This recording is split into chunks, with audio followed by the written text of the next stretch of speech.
KPU telah menetapkan Jokowi JK sebagai presiden dan wakil presiden terpilih.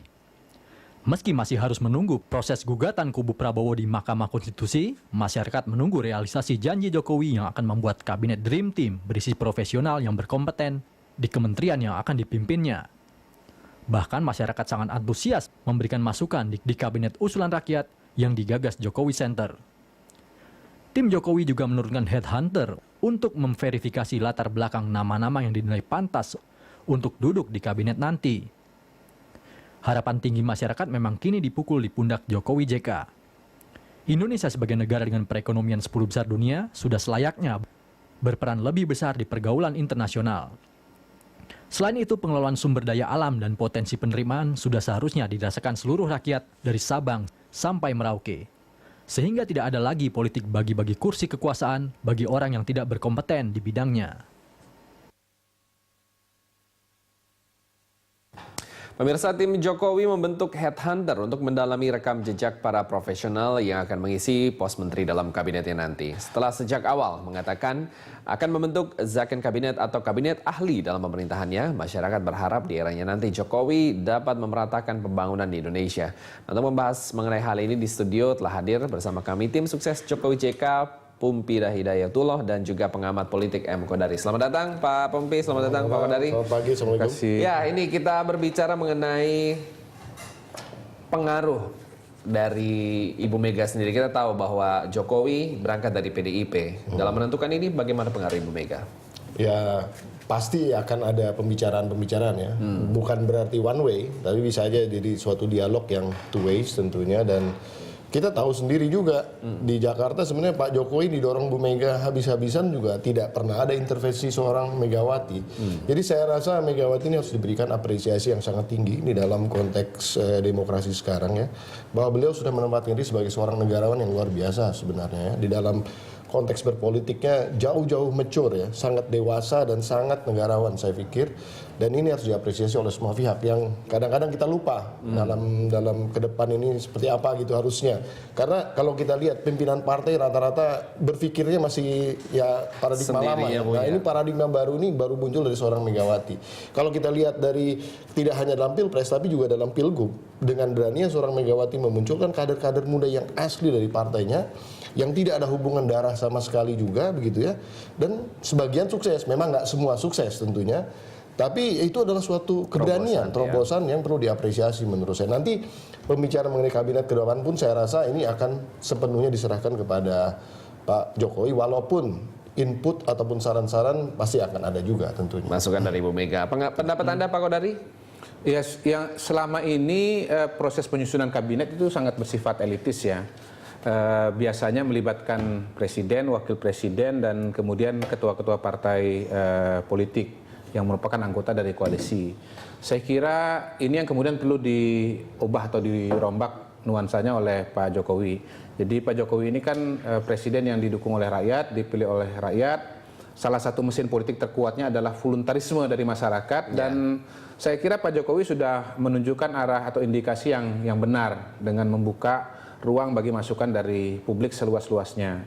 Nah, saya kira intinya adalah bahwa memang penentuan calon presiden dan penentuan kabinet dari Pak Jokowi dan Pak JK ini memang harus betul-betul kembali kepada unsur-unsur yang objektif ya, misalnya kompetensi, kemudian integritas, kemudian kepemimpinan. Walaupun kita tidak memungkiri sama sekali bahwa yang namanya unsur kedekatan itu juga harus diperhatikan gitu ya, karena kalau tidak kenal itu tentu tingkat kepercayaannya berbeda dengan orang yang sudah dikenal dengan sekian lama. Faktor akomodasi sosial politik juga tidak bisa diabaikan, karena untuk bisa mengelola negara ini juga faktor akomodasi itu harus diperhatikan, baik dari susunan menteri yang punya background partai politik maupun yang datang dari kelompok-kelompok sosial kemasyarakatan. Beberapa pos kementerian seperti misalnya Menteri Agama, saya kira kita memahami lah bahwa di sana bukan cuma sekedar kompetensi gitu, tapi juga unsur keterwakilan dari ormas keagamaan misalnya, itu adalah hal yang penting atau harus diperhatikan.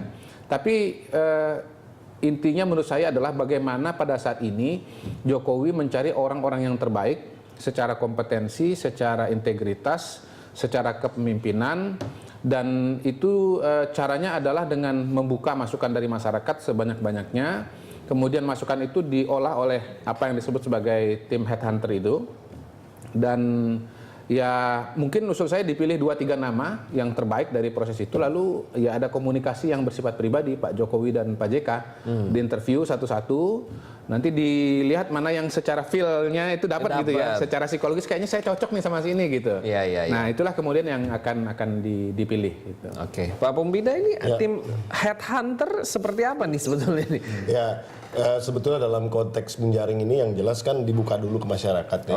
Tidak dalam artian headhunter kemudian mencari dalam konteks seperti profesional untuk bekerja ya, agak berbeda. Karena nilai-nilainya akan jauh berbeda. Karena di sini juga ada faktor-faktor dalam tanda petik ideologi yang menjadi tekanan daripada Pak Jokowi juga ketika bicara di beberapa debat bahwa ideologi ini akan diisikan di dalam konteks program-program ke depan. Jadi maknanya kalau kemudian seseorang itu agak ideologi yang terlalu kanan ataupun neolib begitu, saya yakin sekali akan sulit masuk di dalam, walaupun seprofesional apapun, walaupun sebersih apapun, ketika ideologinya berbeda dengan mindsetnya Pak Jokowi akan sangat sulit tentunya. Nah jadi artinya ini juga akan menjadi pertimbangan-pertimbangan. Kesamaan ideologi juga ya. Nah, kita berbicara mengenai kabinet. Ya, tapi banyak ini di luar sana bilang oke lah profesional, tapi coba yang dari parpol juga. Nah, mungkinkah kabinet menurut tanpa saya nggak perlu dibuat dikotomi yang terlalu hitam putih ya. Artinya begini, profesional orang partai dan orang non partai, ini bahasa yang lebih netral ya. Ada orang partai, ada orang non partai. Nah, orang profesional itu bisa ada di 2 tempat itu. Dan orang tidak profesional juga bisa ada di 2 tempat itu. Maksud saya tidak berarti orang yang punya background partai politik itu tidak punya kompetensi, orang yang tidak profesional. Karena banyak juga orang yang punya latar belakang profesional, punya kompetensi yang kemudian masuk ke partai politik. Sebaliknya tidak berarti orang yang bukan partai politik itu otomatis akan profesional. Kalau memang dia nggak mampu, ya nggak mampu aja gitu. Itu yang penting. Cuma memang harapan publik terhadap kabinet Pak Jokowi ini besar sekali. Seperti besarnya harapan kepada beliau. Dan saya kira memang kalau saya kan begini, ada teori macam-macam nih tentang membentuk tim dan melaksanakan program. Kita selama ini berulang kali disampaikan dan dicekoki bahwa yang penting itu visi dan misinya. Sebetulnya kalau belajar atau melihat teori-teori manajemen yang lebih baru, terutama kalau saya tuh suka baca Jim Collins ya, dia mengatakan dalam bukunya From Good to Great ya. Dia mengatakan yang paling penting dalam membuat sebuah tim itu adalah orangnya dulu. Pilihlah orang yang terbaik. Kalau Anda punya orang-orang yang terbaik, Anda punya visi dan misi apapun juga, pasti akan bisa dilaksanakan gitu. Tapi kalau Anda tidak punya orang yang terbaik, sebaik apapun visi misi Anda, nggak bisa dieksekusi gitu loh. Jadi menurut saya sih orangnya dulu gitu. Nah bahkan lebih jauh, menurut saya tim headhunter ini itu sudah harus menyusun jadwal, di mana sebelum tanggal 20 itu Pak Jokowi dan Pak JK ini sudah punya susunan kabinet.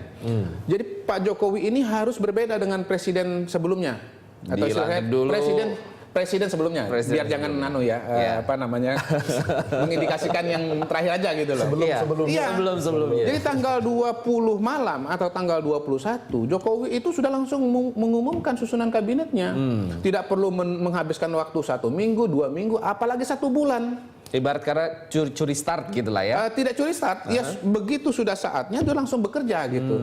Jangan sampai ada kesan bahwa Pak Jokowi menghabiskan waktu begitu lama untuk tidak bekerja. Yang kedua, menimbulkan spekulasi. Dan menurut saya tim headhunter ini dia memang harus menjaring informasi seluas-luasnya dari masyarakat, kemudian diteliti background-nya, latar belakang pendidikannya, pekerjaannya, karirnya dan seterusnya. Bekerja saja secara diam-diam, tidak perlu seperti presiden sebelumnya atau presiden sebelumnya yang diundang satu-satu gitu kan, yang kemudian ternyata nggak jadi menteri, malu orangnya, menimbulkan kontroversi hati kan. Kontroversi. Ya, dan ada juga yang tiba-tiba dapat telepon. Ini saya dari kantor presiden. Bapak tolong datang ya gitu. Ternyata telepon gelap gitu.